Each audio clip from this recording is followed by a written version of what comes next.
Hi കൂട്ടുകാരെ, ഇന്ന് നമുക്ക് വഴുതനങ്ങയും ഉരുളൻകിഴങ്ങും വെച്ച് ചപ്പാത്തിക്ക് നല്ലൊരു സൈഡ് ഡിഷ് ഉണ്ടാക്കാം. അപ്പോൾ അതിനായിട്ട് പച്ചമുളക്, ഉള്ളി, ഒരു ക്യാപ്സിക്കം ഒക്കെ എടുത്ത് ഞാൻ ചെറുതായിട്ട് അരിയുന്നുണ്ട്.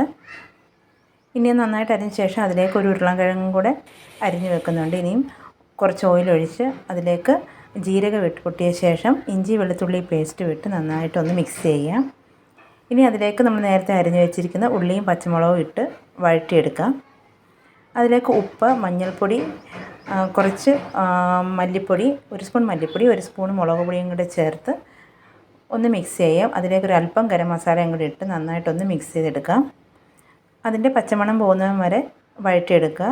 അതിലേക്ക് ഒരു തക്കാളിയും കൂടി ഇട്ട്, ചെറുതായിട്ട് അരിഞ്ഞ തക്കാളി വേണം, നല്ലതായിട്ടൊന്ന് വഴറ്റിയെടുക്കാം. ഇനി നമ്മൾ നേരത്തെ അരിഞ്ഞ് വെച്ചിരുന്ന ഉരുളൻകിഴങ്ങ് കൂടി ഇട്ട് മിക്സ് ചെയ്യാം. അതിലേക്ക് നമ്മൾ ആദ്യം വെള്ളത്തിലിട്ട് വെച്ചിരുന്ന വഴുതനങ്ങ കൂടെ ചേർത്ത് മസാലയെല്ലാം പിടിക്കത്തക്ക രീതിയിൽ മിക്സ് ചെയ്ത ശേഷം അതിലേക്ക് ക്യാപ്സിക്കം കൂടെ ഇട്ട് ഒരു അല്പം വെള്ളം കൂടെ ഒഴിച്ച് നമുക്ക് അടച്ച് വെക്കാം. ഒരു 10 മിനിറ്റ് നമുക്ക് നന്നായിട്ട് അടച്ച് വെച്ച് വേവിച്ചെടുക്കാം. ഇപ്പോൾ ഇതേ വെള്ളമൊക്കെ ഇറങ്ങി നന്നായിട്ട് വന്നിട്ടുണ്ട്. ഇതൊന്ന് മിക്സ് ചെയ്ത ശേഷം അതിലേക്ക് ഞാൻ സ്പ്രിംഗ് ഓണിയനാണ് ചേർക്കുന്നത്. ഇത് ഓപ്ഷനിലാണ്, നിങ്ങൾക്ക് കയ്യിലുണ്ടെങ്കിൽ മാത്രം ചേർത്താൽ മതി. അപ്പോൾ നന്നായിട്ടൊന്ന് മിക്സ് ചെയ്ത ശേഷം എടുക്കാം. വളരെ ഈസി ആയിട്ട് നമുക്ക് ചപ്പാത്തിക്ക് നല്ലൊരു സൈഡ് ഡിഷ് റെഡി ആയിട്ടുണ്ട്. അപ്പം വീഡിയോ ഇഷ്ടപ്പെട്ടാൽ സബ്സ്ക്രൈബ് ചെയ്ത് സപ്പോർട്ട് ചെയ്യാൻ മറക്കരുത്. താങ്ക്